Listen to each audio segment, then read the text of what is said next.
Hey now, welcome to the Dirty Side of the Track, America's leading Formula One podcast. I'm Brian, that's Rob. Today was the Dutch GP, and boy, was it crazy.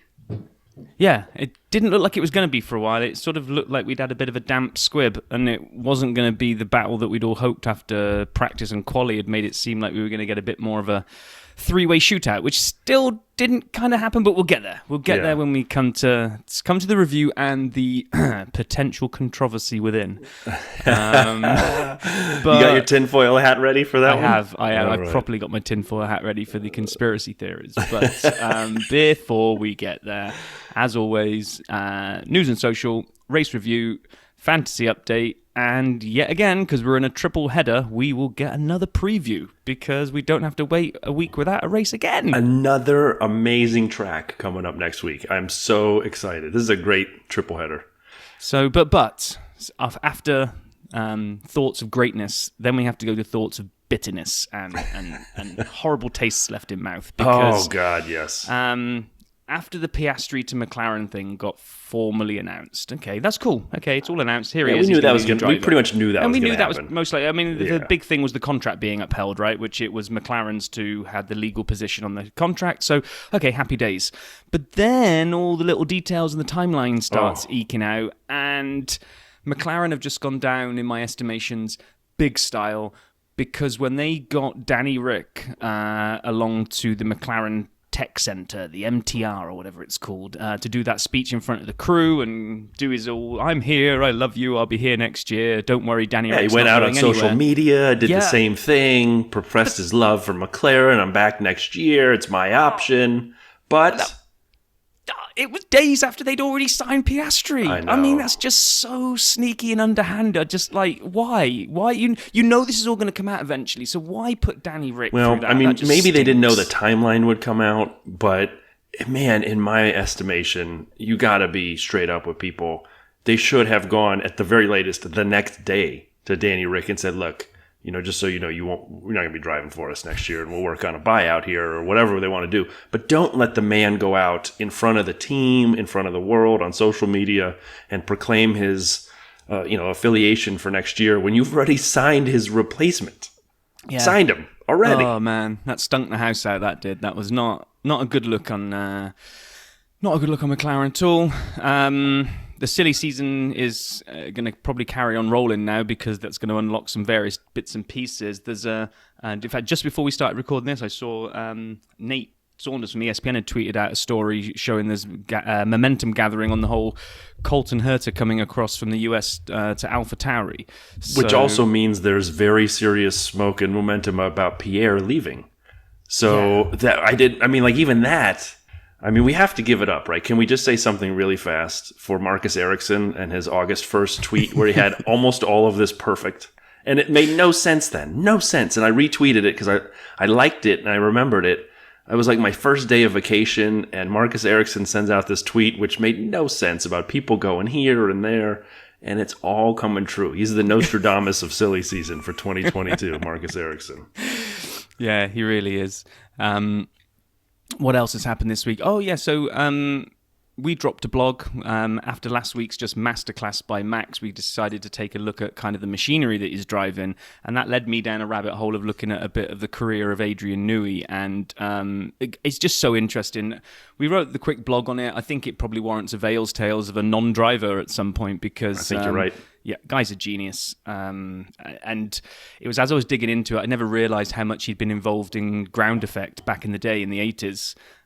So, he kind of already predicted this porpoising stuff was going to be an issue. He just dusted off his old notebooks. He's like, we're ready. We got this. Yeah, and as we kind of hinted in the blog, it's kind of like, well, we'll never know, I guess, the full details, but does that enable, it must enable Red Bull to come to the table with a car they're a lot more confident is going to be good in the new regs, and then they spend all of their early season development polishing as opposed to panic mode recovery from this porpoising issue and various other things that we've seen people do. So, yeah, I don't know. What do you think on that, Brian? Conspiracy theory number one.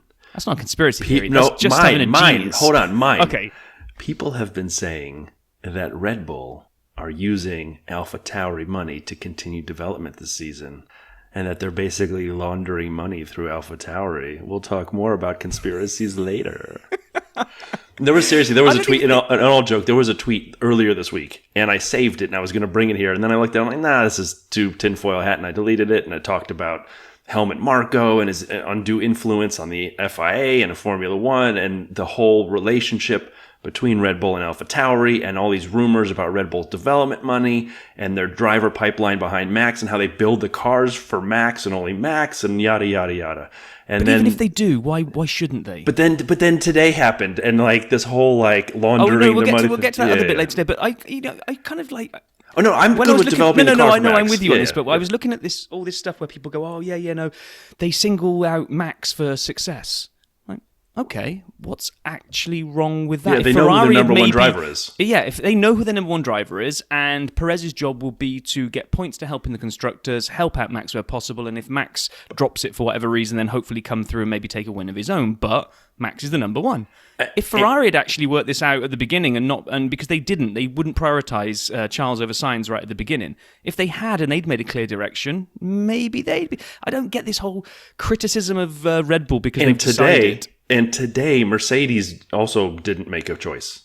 They clearly did not make Hamilton the first priority. They left him out there to dry. We'll talk more about that. We'll get there later. Come on. They did. They did. Keep your powder dry. We're still in news and social now. Now, this one makes me laugh, right? I saw this headline on Twitter. Somebody said, this is the best clickbait ever. When you read the story, it's technically true. There is nothing lying in this headline. And the headline is, Max joins McLaren. And I was like, what?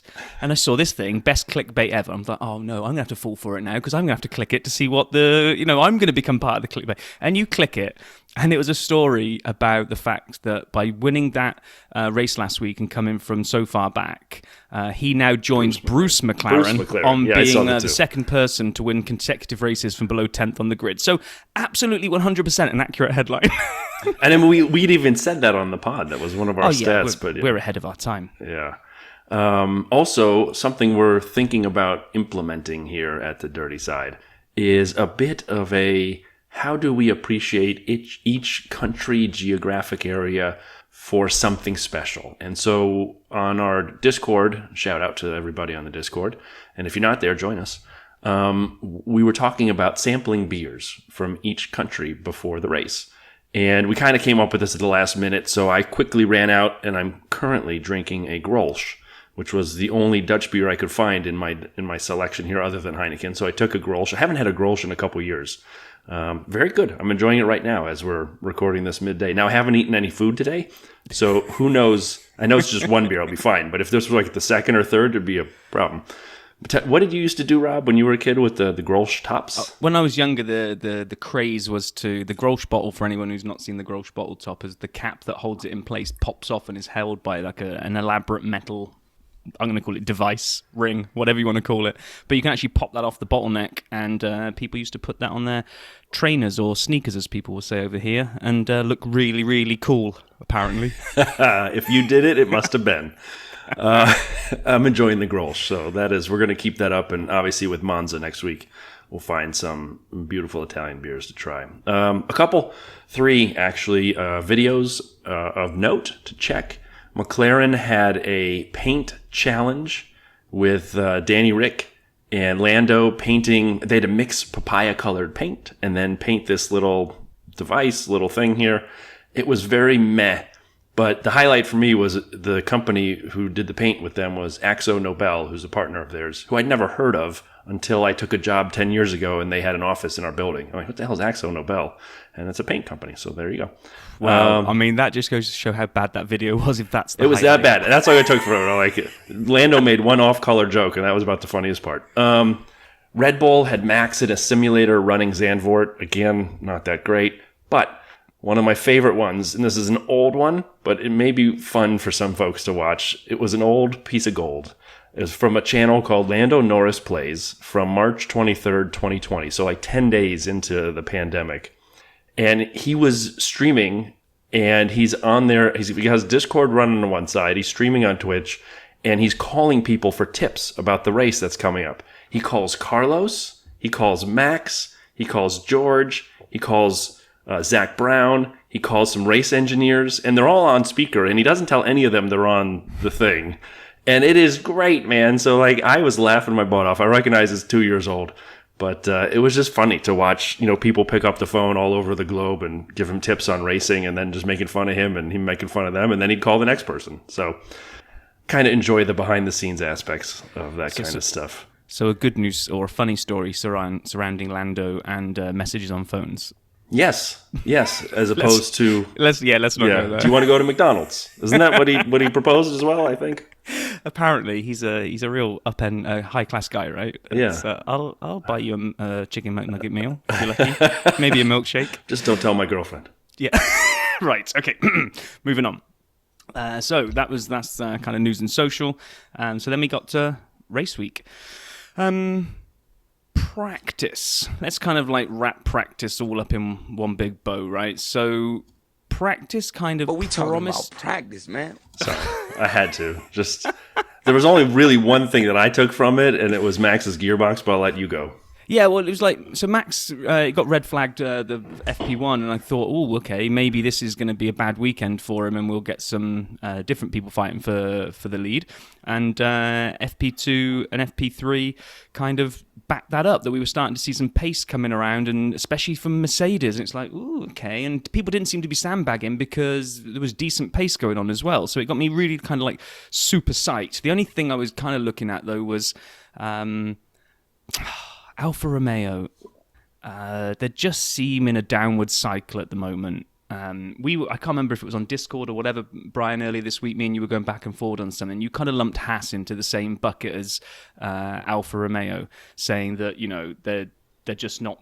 They're going backwards, they're not doing what they should be doing. I was kind of looking at it and thinking, it doesn't feel right. So I did my Inspector Seb, and I went investigating. And...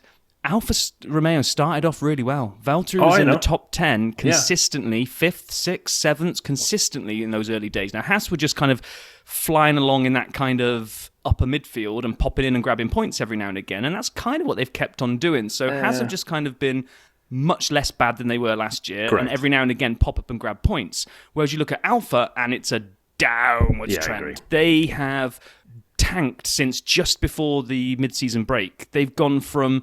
threatening for maybe threatening for podiums, but at least that kind of upper end of the points, to just seeming to be nowhere near even dreaming of points at the moment. I don't know what is going on there. It feels like both somehow reliability's gotten worse. It feels like there have been more DNFs at Alfa Romeo the second half of the season so far as opposed to the front half. And when they do finish today, Zhou Guanyu finished 16. And so I would still say, well, I agree with you that it feels like Alfa Romeo's trajectory is more of a decline than Haas. I would say Haas was also threatening, the lower... I remember Magnussen running 5th in a lot of races. Mick has gotten better. They finished 13th and 15th today. And this is a common thing. I don't remember the last time they had, Mick had points a couple races ago, and that was it. For a while. That's what I mean. So they carry on hovering at that. I'm saying just it's not outside as the deep. points. The slope of the line is not quite the same as it's not even a slope. Take a look at the Haas results. It's not even a slope. It's almost a flat line with the occasional grab up to points and then back to the flat line again. No. Whereas Alfa is... I feel as though Haas is Alpha Junior at this point. I'll do some research as well. Do How some about research, that? And the stats won't lie, I'm telling you. No, stats never lie. Anywho, that kind of led us on into quali, thinking it wasn't going to be a great day for probably Haas, Alfa, Williams. They were all kind of, and Alfa Romeo. So AlphaTauri, Alfa Romeo, Williams, and Haas were all kind of looking like they were going to struggle. So quali comes along, and the first thing that we're saying as we're exchanging texts is just our love for the banked corners. Oh, God, especially turn 3. That was the one I referenced last week. I mean, there were a lot of great bank corners, but turn 3, that quick, tight, inside left-hander, that cars try to go too wide, even a little more, on this banking, and that is so cool. That is like I love that corner. Yeah, absolutely. And then Lando managed to go, and it looked like we were going to lose both McLarens. Danny Rick is just kind of pootling along thinking, well, I'm not here next year, so why bother? And it looked like, well, he wasn't really underperforming because Norris wasn't really setting the world on fire either. Then all of a sudden he goes and dropped it into, I didn't write it down, but kind of like well up to get through into Q2 easily. And we lost Latifi, Vettel, Danny Rick, K-Mag, and Bottas. Yeah, which starts a new streak. The number we read last week, I believe, was 148 races where he had advanced past Q1, and so it was the first time last week where he hadn't. Well, now two in a row. Yeah, he has not made it to Q2, which is very un-Valtteri-like. And then we get into Q2, and we have idiots, both throwing flares and birds. The birds are the idiots in this case, the pigeons. Well, hang on. Well, I'm going to take a stand. You enjoyed the pigeons. You loved the pigeons. I thought the flares on the track, 100% idiots. Yeah, why throw flares on the track? You just don't throw anything on the track. It's dangerous enough. You don't need foreign objects floating around an F1 track. But the pigeons are either dumb or they just have nerves of steel, because they are essentially becoming like the apex markers on some of those corners. Battery Voltas, or someone said the new track limit sensors. I mean, joking aside, you obviously wouldn't want to see a Formula One car hit a pigeon at high speed, but they just seem to keep pushing the limits of I don't care, and then they fly away at the very last second. It's like, whew. Yeah. Okay. At least a pigeon can fly away. A flare is a flare. It's just going to sit there, isn't it? So. Right. And forgetting the smoke it gives off, it's still not something you want on the track. Lance put in a massive lap. Kudos to Lance and Aston Martin. Their setup apparently fits this track, just like Williams had a good one at Spa. Apparently Aston Martin would love to keep racing at Zandvoort. He popped in a great time. And, it was fascinating. We lost Albon, Zhou Guanyu, Fernando, Esteban, and Pierre. And I think it was Fernando, right, where he came back and said he had traffic in his way. And the announcers kind of dismissed it. And they showed Checo in turn 8. I actually felt Checo was in his way. It was near the apex of where he was trying to go. How close can you get to traffic you're trying to pass? I thought it was, quite honestly, he was in his way. I'd agree with Fernando on that one. But then we moved to Q3. Well, we do. And out of the names that you've listed there, we haven't lost Mick. Big shout out to Mick there, making it through to amazing, making it through to Q3. I was surprised to see Max go out. Just like the commentators were saying, he was like one of the first cars out on track in Q3. And especially as this thing was kind of seeming to be getting faster as more rubber was going down. I honestly thought maybe that was a sign of he needed to get a banker in because he was fearful of the pace that actually Mercedes was showing the pace. So did he just want to go and get a banker out there so that he could do a full-on, knowing he was going to probably need to do a full-on second attack lap? But he dropped a stonker in on his first one. Yeah. He's in another world. He is that good. And it's not just the car. I'm so tired of people saying Lewis won his championships because of the car and Max is good now because of the car. He's that good. It's the blend, isn't it? You can't win from the back. If you put Max in a Williams, he's not going to win. Exactly. You could put Latifi in a Red Bull, he ain't going to win either. Exactly. That's just what I was going to say. It's when every now and again you get the combination of the best driver and the best machine. So Lewis was unbeatable in that Mercedes for a while, and I just think Max in this Red Bull is again on a different level. However, it didn't look like it was going to be all his own way, because after that second run then, Charles comes around with an absolute phenomenal lap and gets provisional pole. But then Max decides to go like a slip. I don't even know how you could measure it. I mean, it's not even a blink of an eye, is it? It's probably less than that. But Max takes it. But then it starts getting spicy, and it looks like the Mercedes are on like superb laps, and it's oh my god, is Lewis going to get pole? Is going to get Lewis going to get pole? Team Radio, Checo, if you could just bin it now. This is our second. This is tinfoil number one. Theory. No, I already gave you the laundry money through. Oh, sorry. Yes, sorry. Number 2. So then we had Max, Charles, Carlos, Lewis, Checo, George, and then Lando, Mick, Yuki, and Stroll rounding out the 10 to get started on the grid. But a couple stats, and I'm going to use this old school kind of, I like this one. Looking for stats, and my friend, you come to the right place. Sap stats, yeah. Sap stats, yeah. So the question that I found interesting is after qualifying, there was some analysis done of who hit the highest top speeds. And Red Bull, AlphaTauri had the 2 highest top speeds, followed by Alpine, which is not a surprise. We've seen them being real slippery. Haas, Alfa Romeo, Williams, by the way, because again, they're slippery. And then the cars with higher downforce, or maybe less good aero. Ferrari, Mercedes, McLaren, Aston all tied for the lowest top speed, highest top speeds, if that worked at all remotely. Where's this SAP stat going? What's the stat for? Hold on. And so then the question was asked, how much time do the cars spend at maximum throttle? So in order to put the power down, how much time can they spend at max throttle with the highest speeds and so forth? Mercedes is actually near the front. They were the first. 57.3% of the time in quality, they were at max throttle. Ferrari also did a good job. So the two of the lowest top speeds are good at getting the power down at least. What I found interesting, because I was going to say, oh man, Mercedes, McLaren, Aston, all to back, those are Mercedes power units. We have a Mercedes power unit problem. And then I start looking at it, I go, it's a combo. Because the car that put the lowest amount of power down was a Williams, who was near the back, but then McLaren is second to last, and they had the lowest top speed. So to me, here's the stat. I can't work out. Wait, I'm just having flashbacks to the quiz. So no, this is good. I'm going to save it. So the team with the lowest top speed and the second least amount of time on full throttle is McLaren. And so Danny Rick, we know, is struggling a bit. You can kind of see where some of that pace comes from. But Lando, putting it where he did, I think shows enormous potential from that guy. We've always loved him. He was great last year. If they get the car around him, I think Lando's going to be a real serious challenger because he's driving what appears to be a slot bucket, given those two statistics. Or top speed hasn't really got much impact on this circuit. It's a motor race. Going fast is important. Yeah, I know, but when you put this stat up, I was trying to work out where's he going to go with this one when I could see it in the notes, and obviously I wasn't inside your brain to understand why you've put it there. And I'm like, so you're saying it's a Mercedes power problem, yet here we are just talking about how Lewis was probably going to get pole if it hadn't been for Checo binning it. And Russell they were was able to put the power down more than any other car because of the way they use downforce and their aero works. So it's a combo of two things.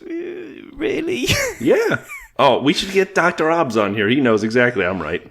Well, I just don't think speed had got that much influence around this track because your own stat it's kind of a race car.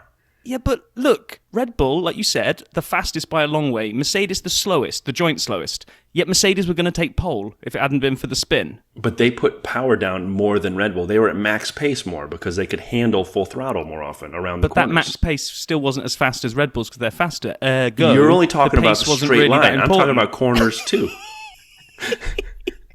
I just got one of these feelings, it's one of these random thoughts that came into your head, so you decided to make an entire feature out of it. It was good, and our listeners know. So then the race happens. Moving on. Man, what? When the race started today, Max really went hard on that. I'm going to cut you off. I thought he was going to lose traction. He was going to the right so fast. I thought he wasn't going to stop going, and he was just going to disappear off the side of the TV. Like the steering wheel was broken. I'm like, well, they say you're allowed to make one move across the racetrack, and I would definitely categorize that as one move. I mean, it was a big one, but it worked. I mean, nothing wrong with it. He didn't do anything wrong. Charles went in behind him thinking, all right, I'll take the outside line. Yeah, I know. But, Norris jumped George. Lewis, I think, poked his nose in on Carlos. I think that was on Lewis for getting a little frisky up the inside on Carlos. And then you loved it when K-Mag decided to go off the track. Brush the wall. We've seen this a couple of times, right? And I'm not technically gifted enough to understand what the problem is, but we've seen it a few times this year. I think it might have happened to Sainz when he went off, where a car's mid-corner and suddenly just the back end just twitches. It doesn't look like much. It just twitches enough, and then suddenly it's like the car just then disappears off track to the side. It's like the driver is like a passenger all of a sudden because it doesn't look like a big loss. But you saw it. K-Mag came around the corner, back end twitches ever so slightly, and suddenly he's got no ability to make the corner anymore. So he goes rallycross. You have to steer into it, basically, or else you're going to lose the rear end. And unfortunately, he had to steer into it so much that he went right off the track. He walked it right off. But there was no other choice, I don't think. No. You steer right, and that thing's spinning around. Exactly, yeah. So he went across. And I actually thought he was going to be out. It looked like he, in real time, it looked like he had more impact with that wall than when you saw it in replay. It was. I thought the gearbox might be hosed or the rear suspension or something. Yeah, and then I got to take you up on a note because he was not in DRS as you typed it. I'm reading your notes now. So you said about your good old DRS train. DRS train falling behind Mick. And it wasn't behind Mick. It was when I typed it. And even the commentators at the time you were typing it called it a Yuki train. Correct, because he'd fallen behind. Yuki was too slow to keep up with Mick, and he lost the second. It was within a second when I typed it. Do you need me to show the rerun? No, I'll be with you on this one. But it was very early, I thought. Normally the DRS train thing is kind of lap 7. Yeah. And so let's say Mick did power off, but it was Yuki, Pierre, Fernando, Joe, and it was just crazy. It was early, and it just kept going. It was, and it was funny how that banked corner. Everyone had the same line all the way through, and they'd made some reference about there might be a different line through that corner that might be faster. You don't need to go up high. And Alonso was coming in, and he was getting feisty on someone. I can't remember who he was going for, and he decided to take the low road through the corner. I was like, "Ooh, okay, here's a masterclass from Alonso," and basically went backwards and almost lost the position to the car behind. And no one ever tried that low road again. Well, Checo got stuck there later when he was trying to make the move on Lewis. We'll talk about it in a minute because Seb came out and got in the way and was like going 5. But like his number. But yeah, that was. And at this point, early, we started seeing both early pit stops. I think Seb was the first-ish around lap 12. But this is where it got really exciting, and I put a little tweet out about Ferrari being confused because A, cars started pitting early, and then B, you started realizing there's definitely going to be a 2 or possibly 1 stop difference between the strategies. And so at this point, it's early, but I'm like, oh, this could be good. Yeah, and it all got thrown a little bit upside down, and we'll probably come on to it because tyres being your favourite subject, we won't, and because of what happened today, we won't be able to get away from talking about them, but it all went into some weird reversal land where softs didn't seem to be the fastest and mediums are starting to be the tyre of choice. And Hamilton was catching Sainz even though Sainz was on soft in allegedly a better car and Hamilton's on the mediums. And then Alonso comes in and puts hards on. And we both are like, what in the world? Because everyone in the world is saying, don't go to hards. Don't go to hards. This is the ridiculous track for hards. And on the Discord server, people had gone, we were discussing tyre strategies before the race, and all the guys on there are kind of going, is it going to be a medium soft, a soft medium soft? One thing for sure, no one's going to run the hards out here. Well, and the commentators are like, we don't anticipate seeing any hard tires. Lap 13 it was when Fernando came in and goes onto the hards, and everyone's like, what? Yeah. And at this point, Ferrari was very confused, I'm sure. The Ferrari strategists were like, why are they going on hards? If they probably just did, I was just wondering if they'd just done it to troll Ferrari. Like, Alonso wasn't really interested in any points. He just wanted to see if he could troll Ferrari on it. But and Mick was slowly but surely kind of hanging into his 10th spot. He'd started 8th and lost a couple of spots, but he'd started on medium and everyone else around him was on soft. And I thought, this is looking good. He does a good stint, gets the mediums out of the way. It'll come back to him. Oh, this kid gets no luck. He comes in and has something like an 8, loses 8 seconds in the pit window. Gets no luck. Then he gets topped 1 lap later. Yeah, and then not to be outdone by a slow pit stop. So Mick comes in and has a very poor pit stop, and Ferrari strategists say, hold my beer. Hold my beer. Yeah, he said, hold my Grolsch, which is really good. I'm almost done with it. I'm really enjoying it here. Yeah, that was terrible. Did they not know there were 4 tires on a car? I hadn't seen it, or maybe they didn't show it in real time. The guy just stood there looking for his tire. Left rear is looking around. He's got his jack hanging out in the pit lane, his extra jack, or his extra wheel gun. Second, he's just standing there waiting for a tire. Nonchalant, no one's waving their arms or anything. They're like, where's the left rear? I don't know. And then someone comes out with a tire eventually, and they fit it, and he takes off, and I'm like, oh no, we're back. I'm sure we'll have to get Pit Lane Paul to give us an insight onto this, but is he supposed to wave? It did look like he was kind of sat there thinking, I know I'm supposed to be doing something right now, but normally I would be given something, it feels like. And he was kind of just like looking around thinking, I was waiting for him to take his phone out and check Twitter. He's waiting for his tire to arrive to fit it. I mean, and then, like I said, Checo drove over the gun. No fault on Checo. It's a tight pit lane there. He had to go hard left to only run over it with his tires as opposed to his car. And then Lando goes on the hards a couple laps later. I'm like, man, we were misled on the hard tires here. Well, we were, because, Lando comes in, I think, on the data they've seen on Alonso, because Alonso is not exactly going backwards. I think he's actually catching people in front of him on this hard tire that's supposed to be the worst choice for the weekend. And you kind of start seeing a few cars doing it. And the commentary team around lap 21 mentioned that, Ferrari are monitoring the hards. There was a radio call or some chatter about it. And it's like, well, if you're going to go to the hards, you probably should have done it because you're going to see how long they can last, right? You don't want to be... The later you leave it to jump to the hards, I thought, anyway, what did I know? Because well, we'll talk about it later as we get later onto the race. Like the hards was just becoming the tire of choice the longer this thing went on. And had there been no issues with VSCs or safety cars, it would have been really fascinating to see how these strategies played out. Because again, you take less time in the pits changing tires, 1 versus 2 stops, but your tires burn out eventually, and can people catch you on fresher ones? So we'll never know. But it was interesting because at this point, Mercedes realized we're doing a one-stopper. And whether they'd planned it or whether the data proved it out with Fernando's hards, I don't know. You saw Max taking George, took a little while behind him, but took him out. And then on lap 30, Lewis pits for hard tires. And so it's set, right? We are now on Max is on a 2-stop, Lewis is on a 1-stop. This is what's going to happen. And it's looking spicy for the end of the race. And I'm really getting excited to see what would have happened. Yeah, because it's getting into that whole window now where you can't, it's one of those races where you can't really trust your eyes in terms of what you're seeing in terms of track position, because of that whole extra layer of who's got to stop again, what are they going to go for, how are they going to eke this out, and it was really looking like it was going to kind of really, like you say, spicy. We're going to get spicy towards it. Although but the one team that we're not really mentioning here, other than the bad pit stop, was Ferrari just didn't seem to be part of it at all. Because they don't react to they're what up happens. Front. In theory, they're up front and they should be doing something to kind of, the same way that Mercedes were changing their plans, or maybe they didn't. Maybe, like you say, maybe they were always going to go to hards, but it just felt like this was turning into a Mercedes versus Red Bull. Despite the fact Charles was still up there, I mean, he was still running like high. He just didn't seem to be going anywhere. He wasn't catching anybody. Yeah, but at this point they realized Plan C won't work. Hey, Charles, Plan C not going to work? Question. And like, what are we doing? We're back to the it was only C though. I mean, McLaren went to G last week, so yeah. I mean, just it was a mess. Mick was on hards at this point. It was going to be interesting to see where everybody went. And then on lap 36, Lewis comes out. Or comes around the corner, of the pits. He's got Checo, they're battling, and Seb comes out of the pit stop and parks his car right in front of Lewis after Lewis had just passed Checo like 10 seconds earlier. And that was a great pass as well. It was a great pass. I'm watching this. I'm like, no, Seb, no. And then he's going significantly slower than either Lewis or Checo. And I'm like, Checo's going to get Lewis here and take his spot back. And then they get to turn 3. And now Lewis is right up Seb's trumpet on the outside line. Checo's on the inside trying to take him. And as you said, there's too much sand.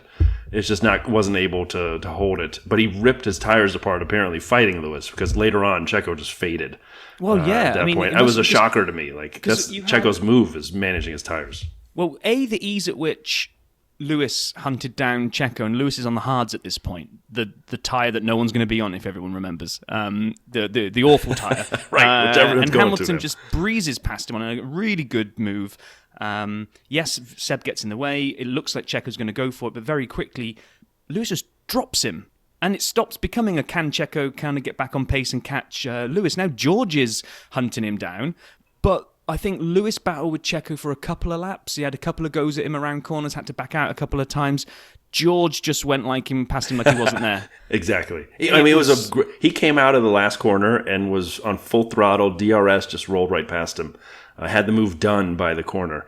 And it was around this time I got a couple texts that I thought were interesting. One, and I actually thought the same thing. Someone texted me, I thought Nick DeVries was Toto's 13-year-old son the first time I saw him. It was hilarious. Nick was attached to Toto's elbow the whole time in the garage.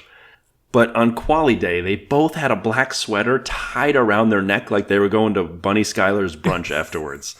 And but they both did it. I'm like, bro, there's easier ways to get a job than trying to dress like your boss. I mean, you can't, please don't do that. And then I got another text. This race is a tire nerd's dream. And I said, thank you to Mark. The first one was from David. The second one was from Mark. Those were spot on.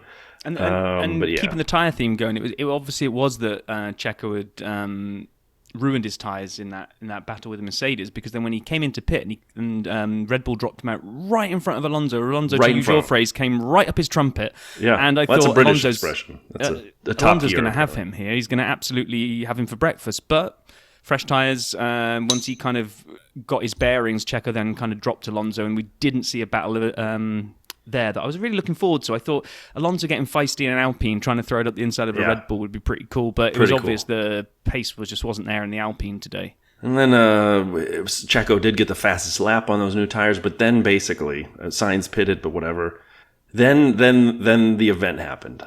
The big race is this conspiracy changer. point 3 now? Yeah, I'll let you do this because you're definitely more tinfoil than I am on this one. No, I'm not saying I believe it. It would just...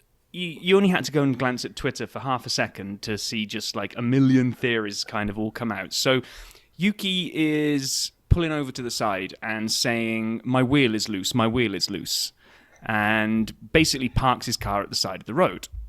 And we think, okay, is this going to be a VSC? Is it going to be a safety car? Where's he parked it? Team come on and say, wheels are fine.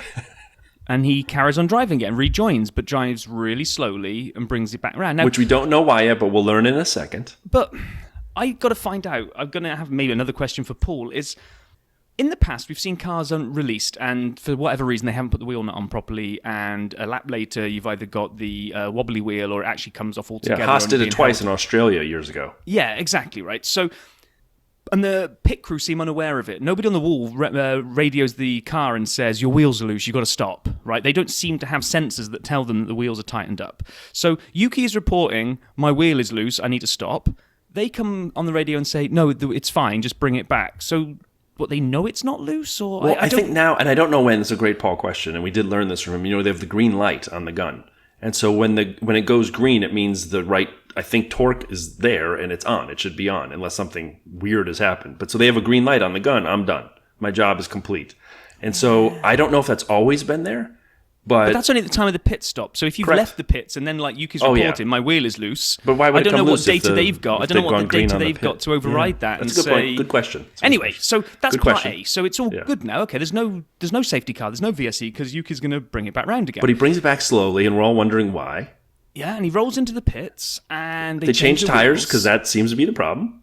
And then they go fidgeting around in the cockpit for like 30 seconds because it seems that he must have, when he was parking it because of what he thought was a wobbly wheel, he thought his race was done. So what they're saying is he'd already started to undo his seatbelt. Right. So that's why he was driving back so slowly because he wasn't really fitted in properly. Which, so by the way, that should be thought of as a penalty because I used to watch the old driver briefings. And when Charlie Whiting would do this, after races, Lewis would loosen his belts and wave. And other drivers would complain about Lewis loosening his belts on track after the race. And he would say that's completely not allowed. He's like, you cannot do that. And after the race, it's a different story. This was during the race. Yeah. He's driving back with no belts on, basically. Yeah. And so they rummage around down there and they clip him all back in again. They put the wheels on and they say everything's fine. And they send him back out again. And literally within half a lap, he's like, no... I didn't even hear what he said. I don't think he said anything. I think they said stop. Stop. So I don't know what they've seen this time that they didn't see last time when they told him everything was fine. So now he parks it and we get the safety car. Well, we get the VSC, sorry. We get the VSC. And it's like all of this is happening. And this is where the tinfoil brigade comes in. So hold your horses here. This has come at a critical point in the race where Max has got track position. However, it's clear that Mercedes don't need to stop again, and he does. And it's obvious from the time differential that Max is going to drop definitely behind Lewis, probably behind George as well, and is now therefore going to have to pass both of them in order to win the race. So we're kind of really looking forward to a grandstand finish here, and can Max pass both of them to be able to go on and claim victory? Then this VSC happens, and now Max is able to take a much shorter pit stop window and get brand new shiny tyres and retain track position, and all hope of that brilliant showdown has gone. And the tinfoil brigade are basically saying, because of which team it was, AlphaTauri, according to Brian's conspiracy theory number 1, the money laundering epicenter of Red Bull, there has been a phone call go through to Alpha to... we need a VSC. It's not a phone call. It's. Do you ever watch baseball? It's like when they give the signals. What happened was Helmut Marko went out into the pit lane and he rubbed his hand across his chest like steal second, and Franz Tost saw it at AlphaTauri, and he's like, oh. Then he doffed his cap, and then they pulled the plug on. And then Yuki's everybody race. on Twitter's kind of going, and they screwed it up on the first attempt to stop because where he pulled it over the first time, it wouldn't have been right for VSC. That was so my favorite part. Bring it in again. let's do a fake rummage to make it seem like his belt was undone, because it wasn't really, according to the conspiracy theorists. They just had to come up with a good cover story. Then send him back out because it's all fine. Then mysteriously find that it's not all fine and get him to park it somewhere which is going to be VSC territory. And it's like, that's a big claim. It does stink. There's something feels wrong about how all of this went down. Can I take myself over to the tinfoil brigade and say that it was summoned by Red Bull? I don't think I can go there. And I really hope for the sake of the sport it wasn't either. But oh God, I hope it wasn't. It did just seem really weird. The going back out part is the weirdest part. I mean, that's like going back out. Like in Baku, when he went back out with duct tape on his rear wing, and they said don't use DRS, and they saw one of them where it was halfway open. That's racing. This was bizarre. It's like they sent him back out with whatever was wrong. But everybody pitted. Max was still in front. And we thought that whole one-stop, two-stop strategy at the end was lost until Valtteri says, hang on a second here. I used to be at Mercedes, and I'm going to pull something for my buddies. If Yuki can do it, I can. Number 4, I can do it better. So Valtteri decides his engine is going to completely stop, which when they showed the replay is exactly what happened. He's going down the straight, and all you can hear it just decelerating. Like there's no revs. Pulls over to the right, and now we're going to get a full safety car, which is going to allow a lot to happen. And what was curious, and I'm sure going to screw this up a little, but there's a lot to unpack at this point. Valtteri pulls over on the right. Yellow flags start to come out. And Carlos is making a move, and he makes a pass at top speed, DRS open, and he whizzes past Valtteri by a couple feet. A stopped car, he's going 200 some odd miles an hour through, it turns out, a very late released yellow flag, which he barely saw, and then he starts braking after that. That was, in my mind, kind of scary to see an overtake. And again, it was bang, bang. I don't really put a lot on Carlos on this because he couldn't see him. He pulls out around whomever he's passing, I forget, and passes Valtteri sitting in his car at 0. And to me, that when they show that replay, it made me really nervous just to watch that happen the way that did. And I don't think I fault Carlos for this. And Valtteri pulled over and the flag came out, but it was just a bang, bang situation. And that started off this bizarre safety car situation as a whole, where we'll talk more about it. But who pitted and when they pitted? Because I was shocked. The first thing that happened was Max pitted. And I was shocked by that, to give up track position. Yeah, I mean, it was a bit of a weird one because of where Valtteri had stopped. It meant that it was on the pit straight. They had to take the safety car through the pit lane in order to make sure they weren't driving past Valtteri's car as marshals were trying to recover it. So now you've got this kind of, well, I'm in the pit lane anyway. So I don't know, is it easier to just quickly dive in and get out again? But yeah, Max decides to go for softs, which is now... Where are we then? Lewis takes track position of the lead, right? And George is going to be in there as well. So he's going to be his rear gunner. So George is going to, you think, is going to do a really, really poor slow down restart job while Lewis disappears off into the distance. And we hope George holds Max up as long as possible, if you're a Mercedes fan, to see if Lewis can go and get the win. And that's kind of looked like it was going to be. And I think was the second time around? This is where we might mess it up. But second time around... Going back through the pit lane again, all of a sudden George comes on the radio, and this is where I think radio being given to us is way out of sync with what actually happens. There's no way George is coming into the pit lane and goes, soft, I want softs now, and they have it ready. Yeah. We saw with Ferrari, I mean, you have half a lap's notice and they can't even get all four that's tyres the Ferrari out in time. problem. So George has got to have made that call a little bit earlier than that, I guess, and then he decides to go in and get softs because it's before they can't have all bunched behind the safety car at this point, right? We haven't. They were starting to. They were starting to, but George wouldn't have been able to go in and get back out and pretty much maintain track if they'd fully bunched, right? So I think. But you saw cars pitting behind him coming out into traffic, and so I think Max actually pitted before the safety car started, when cars were still going around Valtteri. So he came in proper, and then when they did the safety car, and then they took him through the pits, that's when George did it for sure. And here's my thing. We have no idea when George requested this pit stop, but it sounded to the radio like George said, I want to go to softs. And to me, it was a situation where Toto should have been on the radio and had a plan. He should have been like, George! Because what they did at this point, there was a debate between track position and sort of team approach versus, best tires. And for George, himself, of course the soft tires at this point it turned out to be the right call. And it seemed like most teams figured that out immediately. That's why Max pitted. They said, your tires are done. There's only 10 laps left or whatever it was, 12 laps. Time to go to softs. And so they gave up. This is what's critical. Red Bull made the call to give up track position for soft tires. And I thought that was silly at first because I didn't appreciate how important the soft tires would be.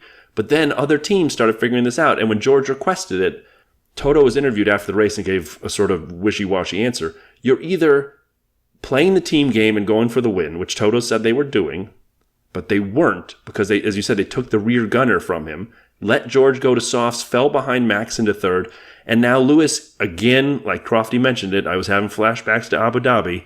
You got Lewis on used, harder tires, I'll say, because these weren't hards, these were mediums, and now you have Max right behind him on fresh softs. There's no chance Lewis holds him off. He's done before the thing has started. And if George was there, maybe it's a little different. If they pitted both drivers, maybe it's a race. But by pitting George and not Lewis, they left Lewis out to dry, and he got eaten up by everybody. So yeah, and then here's where I'm going to throw a different thing in. So I'm with you, and this is exactly how I was feeling as the race was going on. But kind of in the hours that have gone on since, and kind of taking a look at it, I'm thinking, did they just miss a trick on not getting Lewis onto new ones? But then at that point thought, well, where if we put George onto the soft tyres, do we guarantee second and fourth, or maybe third if Lewis could have held on? Do we guarantee team points now rather than individual win for Lewis, which is what Lewis wanted, right? So did it work out points-wise better for Mercedes the way it played out? Because if they'd have kept both of them out on those other tyres and tried to make George be the gunner, but Max goes, and then we see the other soft boys come through and start gobbling them up as well, do we just see Mercedes dropping down and they're playing that game of, we've only got time to pit one of them. If we put George onto softs because Lewis is already coming through or we haven't made the call or what have you, then team-wise, we're going to end up with more points than if we tried to secure a win for Lewis. I guess that's a good point. I guess, but in my mind, the worst they would have finished would have been third and fourth, and now they finished second and fourth. Second and fourth. So, but they would have had a chance for the win had they gone for it. Would. And who knows? Maybe they hold off Charles, and maybe they finish second and third. I mean, yeah, I get it. I just it felt muddled for a team that has professional strategists and are really pretty good, and we don't really bag on Mercedes' strategy. It felt weird that they would take George away but not pit Lewis too. Either you're all in or you're all out. That's the way. Yeah, but because of where they were and because of the restart, and they were coming through the pit lane, right? They're not going to be able. But they had many laps under safety car without being in the pit lane. They could have made this decision. No, but what I mean is you wouldn't. Under the safety car, you're not going to be able to, when they suddenly needed to react. I don't understand why they picked George over Lewis potentially, but they wouldn't have been able to double stack. They wouldn't have been able to do both of them, right? They didn't have that luxury, is what I think. I think they could have. There were many laps. You could have pitted one and then the other a second lap even. I don't know. Maybe it is a weird one. It was weird. But I don't think it's at Ferrari levels of strategy. No, not even close. This was a decision, not a mistake. That's fine in my mind. And I don't really know what he did wrong, but he berated himself. We got the bleep machine out for Lewis's radio on the restart that he said he screwed that up. I don't. Yeah, I think he kind of tried to back him up, and then Max got on the gas. Max actually passed Lewis just after the start-finish line, which is the first you can do it. Couldn't have taken him any sooner. So he really had him. But hold on, we missed something here. Carlos had another unsafe release in the pits during the safety car through the pits thing. It was bad. And we actually have done this before, because if you remember, this happened earlier in the season. Paul kind of gave us an explanation that says when all the green lights happen on the wheel guns, then there's someone who watches, and along the pit lane, there are markings, and you have a window. And if no one's in that window, you hit the button, green, you go. And if someone's in that window, you do not hit the button to release the car. And they released Ferrari. Someone hit the button, released the car into traffic, into Fernando, and it was bad. And watching that happen again, that's the second time that's happened to Carlos this year, where someone gave him the green light and he goes out there and there's people behind him. Yep. So anyway, sorry. No, that's fine. So and they got a 5-second penalty for that in the end, right? So yeah, which cost him a bunch of spots. It dropped him to 8th. Because we had what looked like it was going to be a battle. Norris got racy with Alonso, got within DRS, and had a couple of nibbles at him. But then it just seemed to fall away. It's like he had one shot on Alonso and then it kind of fell away. I don't know whether he decided to settle for that. I don't even know if they came over team radio and said, look, Sainz has got a penalty, so don't risk tripping over Alonso trying to get past him. You're going to gain a pace anyway, because there's no way Sainz was going to drop these guys by 5 seconds. There was just not enough laps left to be able to do that, so who knows?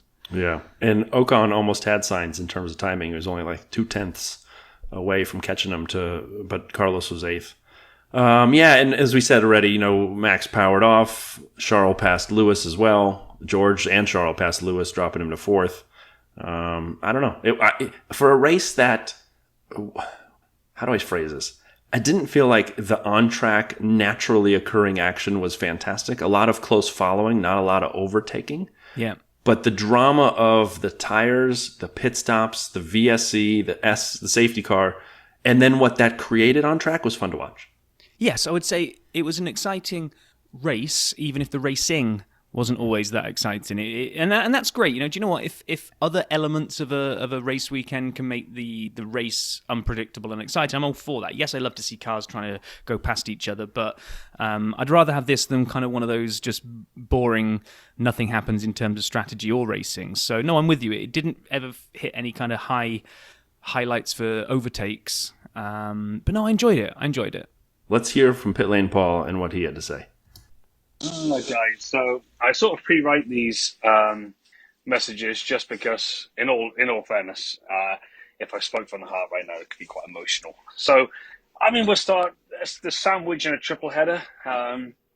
That's Holland as the filling, obviously, just to make sure that one's covered off. It's 297 kilometres from Spa in Belgium, and more importantly, a full 1,010 kilometres from Paul Ricard. So we're all grateful of that one. So Belgium's known for its windmills.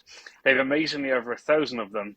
And with this race topping out an impressive attendance of about 100,000, each windmill could hold 100 diehard race fans. And the race fans here for something special. The atmosphere is incredible. Just the noise, the passion, the orange they bring to the circuit.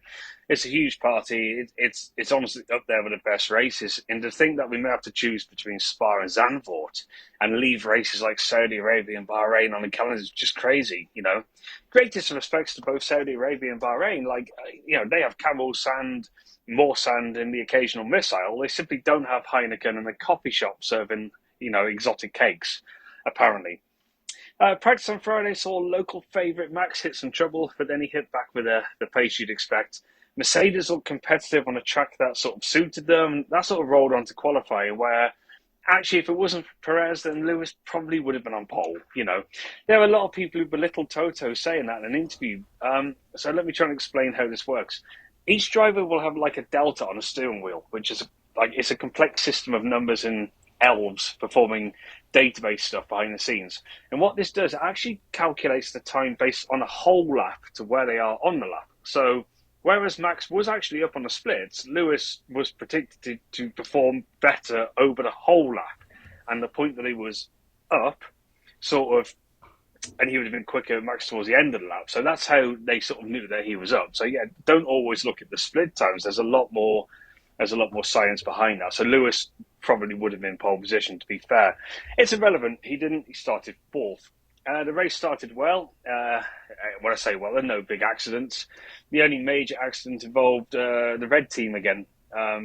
Dutch people eat an average of 14.3 kilos of cheese a year, and that must be the thing of absolute nightmares. And that's what the Ferrari pit wall had yet again. From doing many pit stops, the late call is always a huge nightmare. As what we call as a tire collector.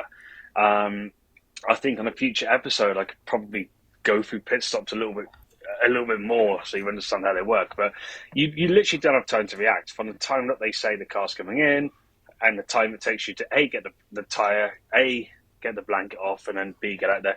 So the tyre being late is the worst situation. You can't run across the front of the car. That's boxing, needless to say.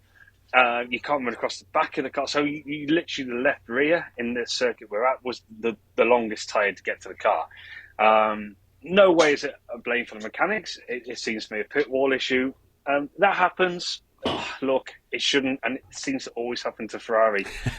The race then was okay. DRS made a good amount of overtakes at the end of the main straight. Mercedes had a great strategy, which was then changed significantly with Sonoda causing a VSC, which was quite a strange incident. And then obviously, we had then the issue with Valtteri. Claim loss of engine, we don't know yet, but, whatever. It's one of those things. It's another safety car. And then, of course, cue another Ferrari issue in the pit lane. Bless them. The restart on Lewis was poor, but that was down to the strategy he was on. It was a little like Abu Dhabi, but different. Soft tyres were the way to go. But they threw away a great chance of victory today. So you can understand the frustration from Lewis.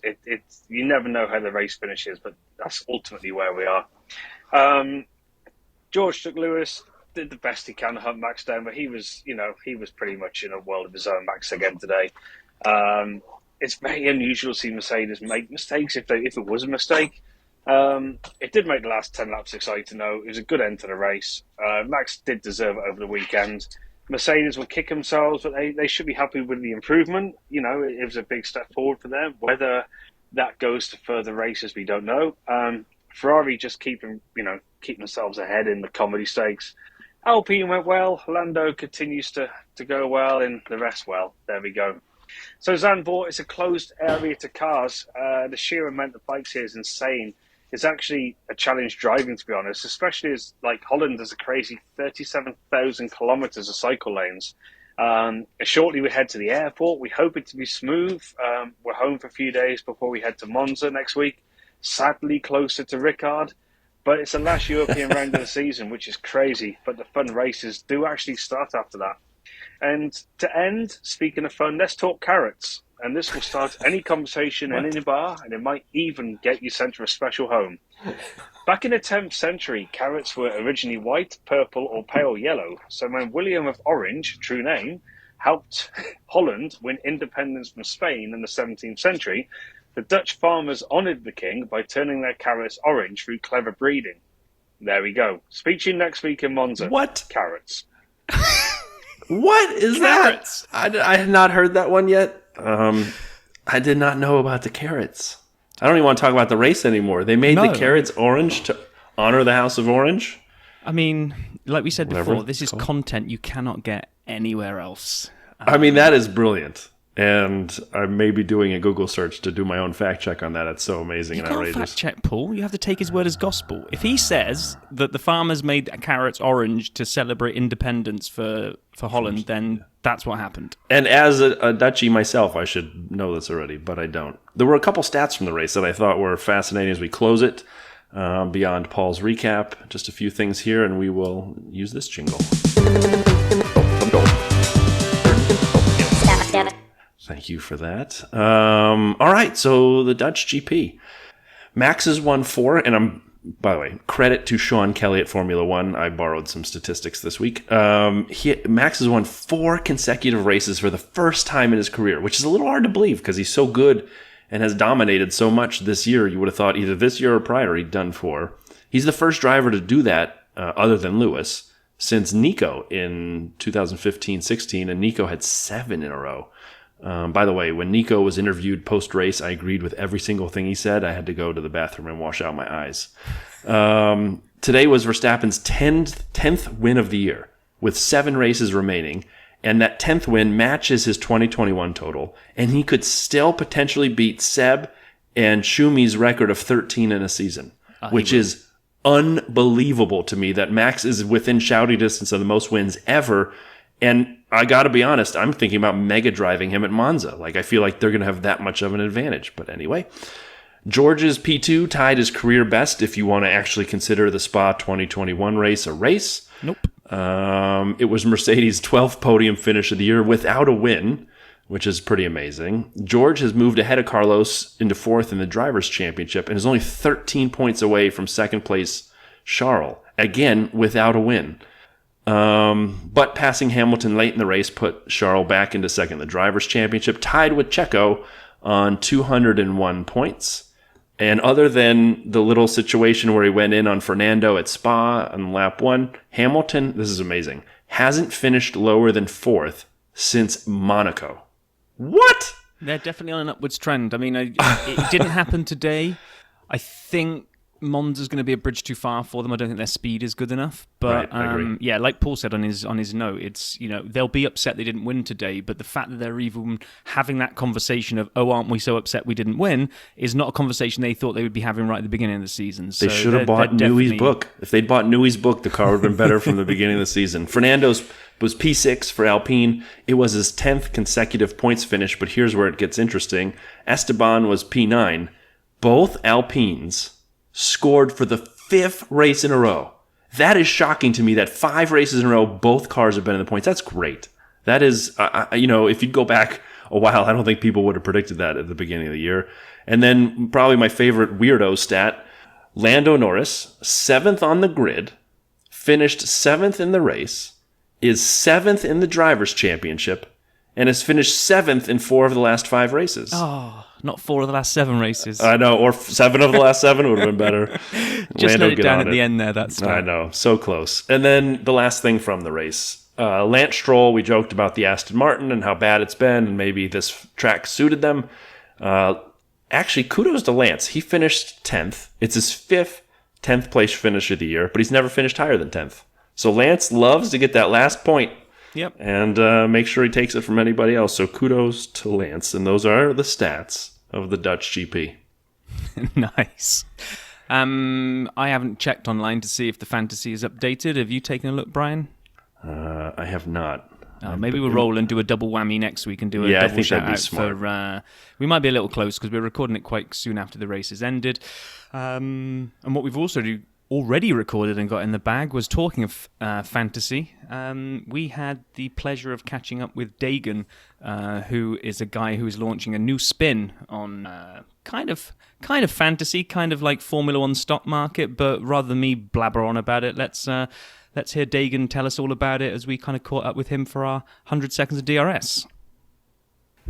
We are really lucky to have a 100 seconds of DRS guest with us this week. Dagan is from Chicago, as am I. And so our love of Formula One has brought us together as buddies here in the Chicagoland area over Zoom. So, Dagan, welcome to the podcast, man. Oh, thank you so much for having me. I feel like the lucky one here, getting a chance to talk with you guys. No. So, question for you, man. We were talking a little bit about this before. And we've talked online on Twitter and other things, but tell us a little bit how you got into Formula One, because it's a pretty cool story. So I was actually born in South Africa, even though I live in America now. And, Formula One is relatively big down there. And so, I remember Sunday afternoons, everyone would come over, family and, and friends and stuff, and we'd all watch the race. My dad was my dad's group was in England for a while. He had some memories of that, and so it wasn't my favorite sport. Rugby and cricket kind of dominate down there, but I had a lot of fun memories of kind of Sunday afternoons. Just races on Sunday afternoons, and obviously that's changed now. Being in America, a lot of the races are pretty early on Sundays. So yep. I'm either watching them on replay or I'm getting up early, to watch those races. No, that's super cool, and I know exactly what you mean. Kind of trading in the whole Sunday afternoon thing for the Sunday morning thing. Yeah. I am kind of living by the whole mantra that it's 5 p.m. somewhere, and I have had a couple of pints on a Sunday morning down the local bar watching the races. But I think that's a habit I'm going to have to get out of because it's not going to be healthy for me. Right? Yeah. Watching the races is the part Rob adds. He'd be having the pints anyway on Sunday at 8 a.m. But he's like, watching the races. Dagan, I have a question for you. One thing that you and I have interacted with over on Twitter is really about fantasy. And in particular, you've gotten into something that I know Rob and I are pretty interested in, sort of a formula market. And so could you kind of explain for everyone what you're working to build and kind of the passion you have behind it? Yeah. Like most Americans, I am big into fantasy football. Yes. First started doing fantasy football, probably 10 years ago or something like that. And I just went full into it. And back then, like the idea of dynasty leagues where you're having a year over year team wasn't that big. It was sort of like for hardcore players only. But I was like really interested in that idea, and I started thinking, what maybe I could build my own fantasy platform that allowed you to kind of expand on the idea of you pick players, and then you every game or so you go against other people and try to beat them. And so I pretty quickly fantasy football grew, and I realized that this is just a giant market. I'm small fish in the ocean. And so I started thinking, what sports are, what are some other sports that are big that don't have as much of a fantasy foundation built. I started thinking about soccer and then Formula One. And this was probably 5 or so years ago. And coincidentally, Drive to Survive had just come on Netflix, and I hadn't really been into Formula One as much. And it just Drive to Survive pulled me back in. And I started doing the fantasy Formula One on the app, and that experience, it's not great. I mean, we could be honest. You can be honest. It sucks. It's horrible. Okay, you guys can see it. I don't want to. But so, again, I started thinking, well, this, maybe I could build something that would just have a kind of a different take on the weekly experience, even the daily experience of, trading different races and kind of thinking about how the driver market can actually be, how a user can say, I want to invest in shares of Lando Norris, and then maybe someone else is more about investing in a driver that has less of a long-term outlook. Maybe you want to buy shares of Fernando Alonso, even though he's one of the older guys. He delivers points and whatever pretty consistently. So I just kind of started working on something, and we've got the beta platform now, up, and so. As you guys know, you can go on there and try it out. And right now we're doing some testing, making sure that it's solid, and working on some of the things. I had one of the users the other day, simulated kind of a bot attack, because that's something that's come up on the main app, is like manipulating prices of drivers. And so, worked on that a little bit to get that fixed. So that's the place we're in right now. Is this? And obviously we're in the middle of the season. Ideally, I'd like to do a proper launch maybe at the beginning of next year. But would love to have as many people on there helping us, kind of build out. Yeah, I will admit I haven't played with it as much as I probably should have done, but I've dabbled in there just purely because I wanted to try to see if I can beat Brian, but once I realised that Brian was on there. The thing that kind of hit me straight away is that, and maybe you do need to get this thing stood up and then sell the algorithm to the actual F1 Fantasy guys, because whereas the F1 Fantasy at the moment seems really prone to those like you say, that kind of pump and dump bot attacks, those kind of things to inflate price, so that by the end of the season everybody's going to be able to afford the best guys if they've kind of followed the pattern. But their actual price fluctuation to what's happening on track is almost non-existent, because me and Brian have talked about this on the pod. Lewis Hamilton did nothing for the first 6-7 races, yet he was still the most expensive driver pretty much in the game. Whereas yours seems to be a lot more like the stock market, right? If actual on-track performance is going to have just as much impact on the drivers' prices as, they say, people buying and selling and potential bot stuff. So I was really interested to see and ask you, without you giving away your secret sauce, how much are you factoring in? What's going into the kind of the price mechanics? Yeah. So the biggest driver of price right now is driver performance on a race weekend. And so, when a driver finishes in the top 10, he scores race points, and those points translate into an increase in price. However, the platform is open 24/7, so the trading dynamics of users is constantly affecting the price. We had obviously with Oscar Piastri, when the rumors started flying. I'm obviously watching. I'm able to see all the back end stuff, and albeit small in terms of the number of people actually using it right now, you saw, a handful of people went out and grabbed a bunch of Oscar Piastri stock, or shares, and you saw Piastri moving up the market share table, and the dude's never, he's never driven, and so that's one of the cool. I was looking too, and you look across other platforms, Oscar Piastri's not on there. Right. This platform, you can go in and you can go buy shares of Oscar Piastri, or Alex Albon. From a price per return basis, this last weekend, Alex Albon had the best return per of any driver, because his price, based on the points he scored versus the price that you had to buy him at, he actually gave you a pretty good return. Most people are going to want to buy the steady guys, the top 5 guys or whatever.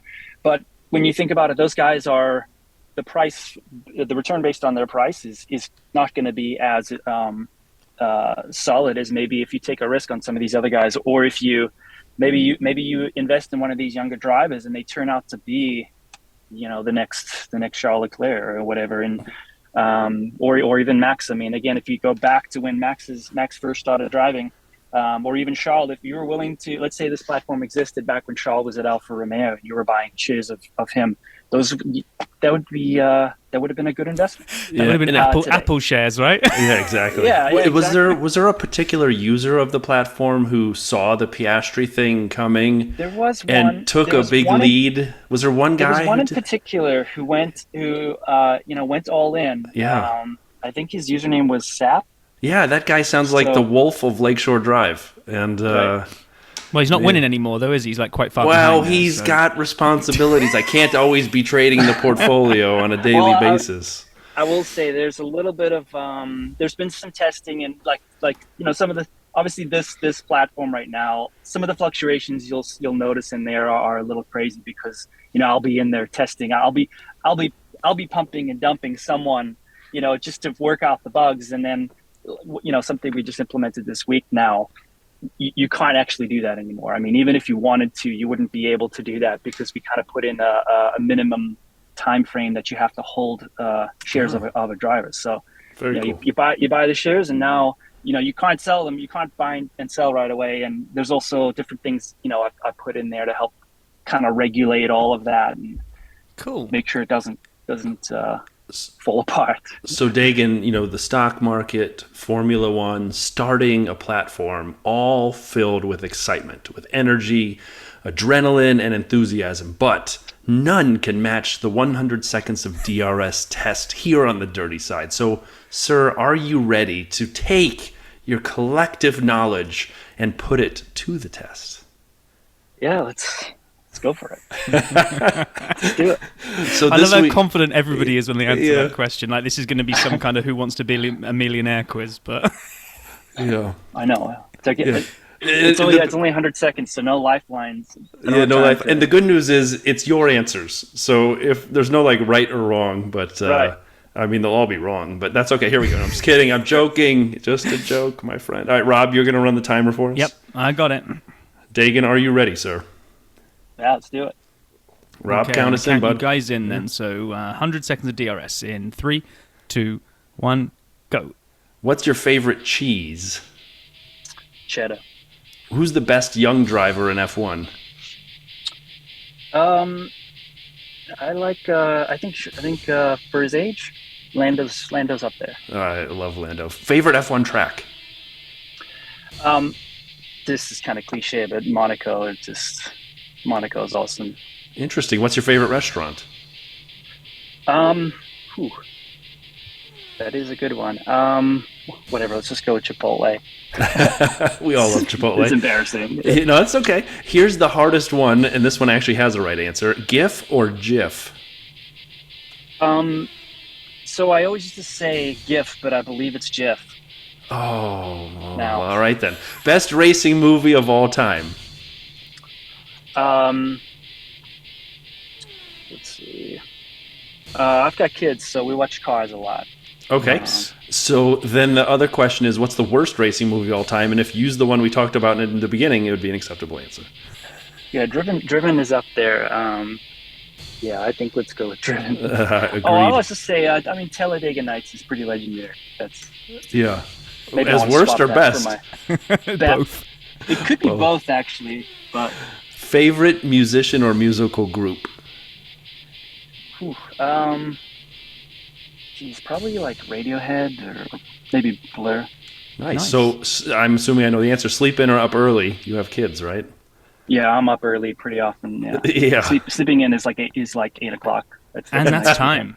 What? I had so many more to ask Well, I Dagan. know What you did. I know you got a library of them, but Sorry. we don't get through all of them I'm with very anybody. slow. I'm sorry, Dagan. I'm kind of long-winded. Too. No. It was on me. That was awesome, man. That was awesome, Thanks. man. The question I didn't get a chance to ask, and I'm going to go over. This is extra credit. Tires, interesting or not? Rob, you can't make a face, bro. That's the second time you used that word today. I don't understand what's wrong with me. Super interesting. Yes. I mean, often, is the reason someone wins or loses, or Yes, but they shouldn't be. Come on. one tire. Just everyone gets. Yeah. I mean, it'd be interesting if everyone got one compound. 5 sets of one compound every race. I'd love it. I've said this. I'd love for them to bring back the strategy of having Q2 tire, if you're in the top 10, be your race start tire. But if they're going to make it totally free choice, I think they should get rid of the 2 compound rule and let Albon finish Australia on 1 tire this year, which would have been the coolest thing I'd ever seen. But anyway, different story. No, I agree with you. Just get rid of You're all in or you're all out. Like tires, you have to use the strategy or not. But anyway, we've gone off the track. Dagan, thank you so much for doing this, man. It was an absolute pleasure to have you on and great to meet you and talk to you. And best of luck with Formula Market. And when you're ready to launch and need more people, let us know. We'd be happy to put the word out for you. And just a small thing, just before we let you go, that when you do launch this, and it's obviously going to be a great success, and of course, any people that were in there beta testing the thing need like a huge starting set of credits. Oh, absolutely. No, that's already in the bylaws. Yeah. And nice one. Really nice to meet you, Dagan. I didn't realize there was quantitative easing involved in the Formula Market, but we won't get into economics here today. Have a wonderful day, man. Thank you so much for joining us. Thanks, you too. Thanks for having me. Awesome. Thanks again, Dagan. Fantastic. And as always, if anyone wants to do the 100 seconds of DRS, please feel free to reach out to us at Twitter. We're at F1 Dirty Side or Dirty Side of the Track at Gmail. Let us know. We'd love to have you. Or join our Discord server. Yes. And we have a channel there to sign up for, which is where Dagan actually signed up. All of this can be found at www.dirtysideofthetrack.com. So next week, Rob, is Monza. Do you hold Monza as dear as I do or no? I love it. And I love Monza because, and this is going to sound stupid, but Monza to me is the real life version of what we used to call Scalextrics cars back home. I think is it slot cars over here? Yeah, electric cars, whatever you call them. And, you pretty much... No one builds a track where they want to be like letting go of the throttle and having intricate little corners when you've got those slot cars. You just want to put the car in its slot and hold that thing back and just go flat out all the way around some giant ring that you've made, right? Yeah. And hope that it doesn't end up pirouetting off and disappearing under a couch somewhere and you have to go and crawl and find your car. Gets covered in carpet fuzz. You got to exactly, and then having to do that kind of like real MacGyvering of the bristles underneath on the brushes to try to get the thing running again. Yeah, you rub it on your shirt, but yeah. Monza's the real life version of that, right? I think it's just an insane circuit, and I hadn't realized that it's when we were looking for the stats for this. So you've got it's actually the Italian Grand Prix this week. Now, as we know, or maybe new listeners don't, you'll get a Grand Prix which is designated as from a country, the Italian Grand Prix, the British Grand Prix. It doesn't necessarily mean that it's going to be held at the same track. It's just the title of the Italian Grand Prix. So the Italian Grand Prix has been around since the 1920s. It's the fifth oldest national Grand Prix, and it's been actually held at Monza every single year since 1950, with one exception when the Italian Grand Prix was at Imola in 1980. So what happened in 80? They decided they needed a rest. I don't know. In 79, they made it, we're going to move it this year. We go to Imola. Now, it used to be a huge track, and there was also a high-speed oval kind of embedded in it, and they've had various different changes along the way, but pretty much for a big chunk of time now, we've got a 3.6 mile circuit. The old high-speed oval barely even plays into it now. If you look at an overhead image of it on the internet or Google Map it or whatever, you can still see the oval, but really, I think it just contributes a part of the start-finish straight line now is on the old part of the oval. And you're essentially on full throttle for the... So I wasn't joking about the slot cars, right? There are 6 corner complexes. You've got the first two chicanes, the 2 Lesmos, which I always giggle at because I don't think it always sounds like Lesmos when they say it. The Ascari complex and the Parabolica. And the rest of it, you're basically foot nailed to the floor. Yeah, even Parabolica is pretty close to high speed. Charles had a nasty crash there a couple years ago when he lost the rear end. It's the temple of speed. That's what Monza is. It is amazing. You do not want downforce here. So the cars with the highest top speed, as I already talked about, are going to be favored. I know you didn't like my stat earlier. Oh, no, your stat's going to work here massively. Yeah. So interestingly, at this track, at Monza, the most wins, there are 2 drivers with 5. Michael Schumacher and Lewis Hamilton. No one has 4. There's a bunch of people with 3. But those 2 have had the most wins at Monza. And here I got a couple things that I actually find sort of interesting. Of the active drivers who have won we're talking about, Seb's won 3 times, Fernando's won twice, and then in the last 3 years we've had Charles, Pierre, and Daniel Ricciardo with 1.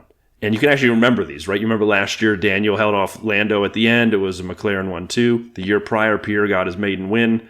And you remember him crying on the podium with no fans there. And the year before that, Charles won at home. The Tifosi went nuts. And he had just, I was thinking, his second win after Spa, his first, and he just lost his friend Antoine. So Max has 0 wins, but hold on to that for a second. I would say the track is interesting. It doesn't require winning from the pole. People up to 11 have won multiple times. No one's ever won from 12 and beyond. So obvious stat of the week, you want a decent qualifying, at least before 12. But here's where it gets, I think, kind of cool. My Uncle Pete went to Monza in 2013 and watched the race. And B, in case you don't care about my Uncle Pete going there, here's the kicker. Over half the grid, and I did this math myself, over half the grid has a podium at Monza. None of them are Max. The current drivers with a podium are Lewis, Fernando, Seb, Valtteri, at least one. Most of these people have multiple. But Lewis, Fernando, Seb, Valtteri, Checo, Charles, Carlos, Lance, Pierre, Lando, Daniel. That's 11 drivers of the 20 drivers on the grid. Max Emilian Verstappen has 0. So I'm guessing that's going to change. Yeah, unless he has bad luck. Going back to your failed attempt at a stat earlier on, where that will come to its fore. That graph that you've maybe we should put it out on social, but that differential in top speed and that slippiness that they talk about with the design of that Red Bull, that is a rocket ship, and I do not see anybody getting close to it next week. It just, unless it's mechanical failure or a mistake, which we really haven't seen many from Max, I don't see how anybody else comes to the party next week. I don't either. I think Mercedes is in trouble. Oh, yeah. If I go back to your graph, right, AlphaTauri, I know it's a different track and it's different, right? But Alpine is the one I'm looking at. Yeah, Alpine, AlphaTauri, and Haas have got decent top-line speed compared to the Red Bull, but they're not going to... Maybe Alpine. Maybe you're right. I think it's Alpine. I'm not saying they're going to be second and third, please. I think you're going to see Red Bull. You'll see Ferrari competing because their drivers are fantastic. But I think Fernando's going to be sticking his nose up in there with the likes of anybody else. I mean, I'd be shocked if you don't see Fernando finishing top 5 next week. Yeah, unless if any of them can cut loose, and maybe some of them have struggled with some of the tracks recently that have kind of had a little bit of a... you need a bit of both, like right. Spa, Sector 1 and Spectre? Sector 1 and Sector 3. Inspector Sep? Spectre, is that James Bond? Anyway, yeah, Sector 1 and Sector 3 was like pure out speed, and Sector 2 needed the downforce because of the complex corners. Monza really doesn't need that. I mean, you can essentially just put a thin strip of duct tape as your rear wing, right? You just don't need anything. So just some brakes. You need some brakes for the chicanes, and that's it. Exactly. So maybe we see that other cars that have struggled with the balance, if they're just allowed to say, no, have at it, just go as fast as you can, maybe others come back into it. I just not wanting to kind of look down at this and just say, well, don't bother tuning in next week because it's going to be the Max Verstappen show. I think it's the Max Verstappen show next week, and I think he kicks your stats into touch there where he rectifies both podium and wins all in one go. I think he may as well. And I am curious, the first turn, last thing I'll say, so you get past the chicane, there's this long, for anyone who's never watched, there's this long sweeping right called Curva Grande. And I love it because it's full speed now, But people have, and Lando did this, I think, twice in the last couple of years, try to pass someone on the grass on the inside at full throttle. I mean, I'm really hoping we see people with daring moves like that, where they get a couple tires into the grass, try to get around. Parabolica is at the end before you come back to the straight is just an amazing corner. It seems easy. It's not. It's hard to get right at the right speed. And the Lesmos, that's an M, not a B. And the Lesmos are fun to watch as well because it does require some proficiency. But outside of those, I mean, there's 2 other corners I didn't mention. The rest of it is just, as you said, put the cruise control on Max Verstappen and let it go.